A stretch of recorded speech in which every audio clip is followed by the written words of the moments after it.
Thank you, Lord Mayor. If I could just raise about 6.2, Apex 1 and point 9, Qualities Commission for Northern Ireland. I had raised this obviously before in the council about the toilet situation and the policy, and what happened was a group of girls was booked the Civic Centre building for a dance school. So them girls range from the age of 5 till young ladies at 18. And thanks again to the staff here and council, provided a fantastic facility. Everything went extremely well, but as we all know, there's no change in facilities here, so they had to use the ladies' toilets. And I was shocked and concerned whenever I found out that the policy for the council allows biological males into those toilets. Now, while the Equality Commission has issued interim guidance, it is important to note that distinguished legal authorities have made clear that the Northern Ireland Protocol has no bearing on the UK's Supreme Court judgment in this matter. Indeed, the newsletter has reported that the Northern Ireland Assembly Commission has received legal advice indicating that a policy based on self-declared gender identity rather than biological reality is incompatible with existing law.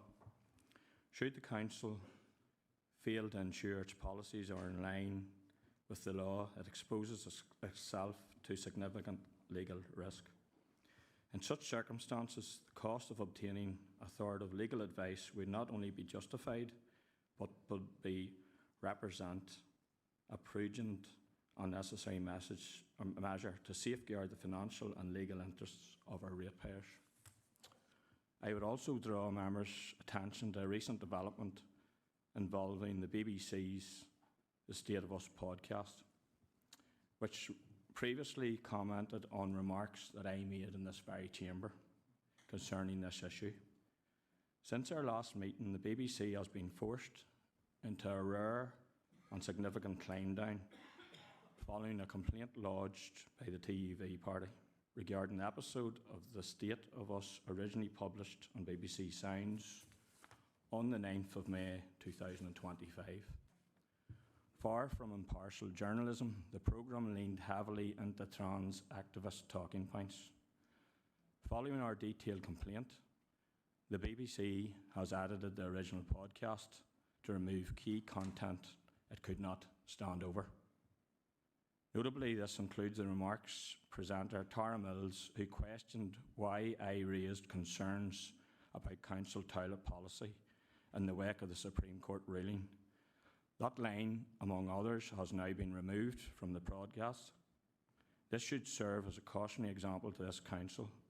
We would be wise to avoid missteps, and I propose Officers Commissioner report with a view to obtaining King's Council opinion on how the Supreme Court judgment applies to policies in this council. Thank you, Lord Mayor.